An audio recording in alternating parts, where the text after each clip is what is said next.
دا چې الله رب العالمین د هر څه دپاره ابتدا انتها د هغې ذات د هغې پروردګار عالم نه سوا د هر څه دپاره پیدا کړي. که اسمانونه دي که ځمکې دي وغیره چې څومره اشیاء انسان ته په هغې نظر باندې ورځي، هم ابتدا لري، هم اول لري، هم آخر لري. لیکن دا صفت دا یوازینی د هغې جلال نه سوا په هغې تمامو مخلوق کې دا به جاري کېږي او دا شته.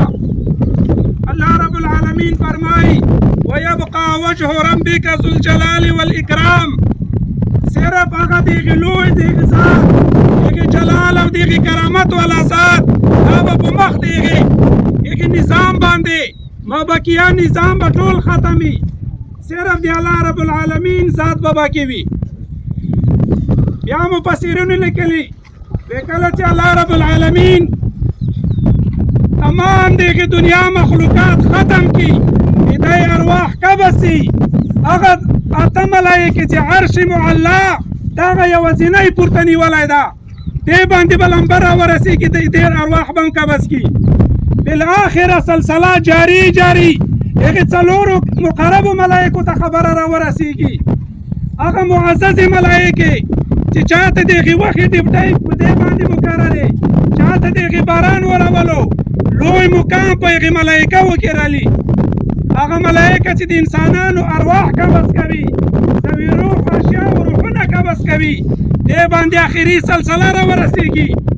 الله رب العالمین ته فرمایي چې ای ذوالجلاله دنیا ټول خلق ختم سول، صرف زه باقي پاتې یم او د تا سپېڅلی ذات باقي پاتې ده. ویبقى وجه ربک ذو الجلال والاکرام. ته خو د هغې مرګ لایق نه یې، په تا باندې خو مرګ نه راځي. الله رب العالمین دې ملک الموت ته دا فرمایي چې ای ملک الموت کومې ډیوټۍ دپاره کومې وظیفې دپاره مې چې په هغې دنیا کې پیدا کړې وې، دا دې ډېره په هغې سمه توګه باندې سر ته ورسوله. نن دې ته هم وخت د خپل روح د تا دې هم قبض شي.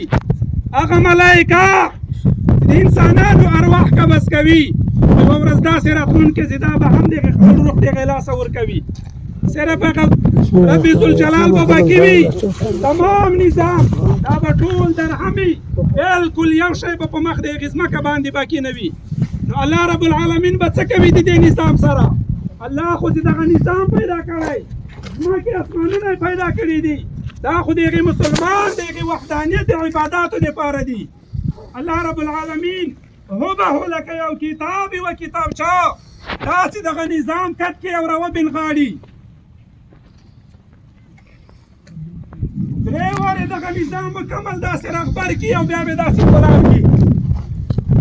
قیامت ورځ به ولګېږي، ولیکن یو داسې یو زبردسته پوښتنه کوي، داسې یو عجیب سوال کوي د دې خلکو نه. هغه خلک، هغه انسانان چې د هغې مختلفو عقیدو سره تعلق لاره، په دنیا کې د هغې رتبه دارانو رتبې لرلې، خو چا د دې نه سمه ګټه اخیستې او چا څه قسم.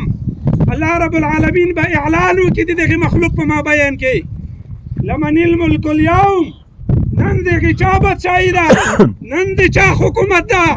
د دې جواب پوښتنه دا د هغې مخلوق نه په دې ورځ باندې کوي.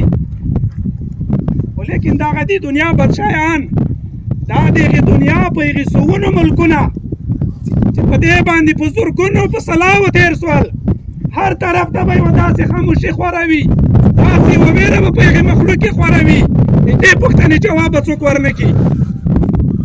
سره د دې نه چې 10 کاله او 20 کاله 40 کاله بادشاهي به کړې وي، ولیکن په دې ورځ به سر ټیټ نیولی وي. الله رب العالمین به د هغې سوال ته په خپله باندې جواب وکړي. لله الواحد القهار، نن د هغې زورور ذات، نن په هغې 100 اسماو کې چې تمام نومونه د هغې رحمت او د هغې شفقت د انسان دپاره، د هغې مؤمن دپاره د رحمتونو نه ډک دي، خو په دې ورځ باندې قهار ذکر کوي چې نن د هغې قهار ذات بادشاهي ده. الله رب العالمین به هغې مخلوقاتو سره حساب او کتاب شروع کړي. ورونو دنیا دا د هغې کروندې ځای ده، څه دې چې وکرل د پښتون ورځې را روانه ده، قسم ده چې د بلو ورځې را روانه ده، والله چې دغې فصل ته به درېږي، دا فصل به ترېږي، په دې بوډاوالي د وجې نه مړ کېږي، بوډا کېږي به. هغه قوت، هغه تور ویښتان، هغه قوي غوږونه، بدلیږي تنزل روان وي دغه څلوېښت کلنۍ نه وروسته دا زیادت په دې کې نه وي دا نقصان یو انسان عبادات زیات کړي وي د دې پاره یې لیکلي نه وي دا ډېر دغه عدل والا نظام ده الله رب العالمین دغه سپېڅلی مقدس نظام دې باندې که مسلمان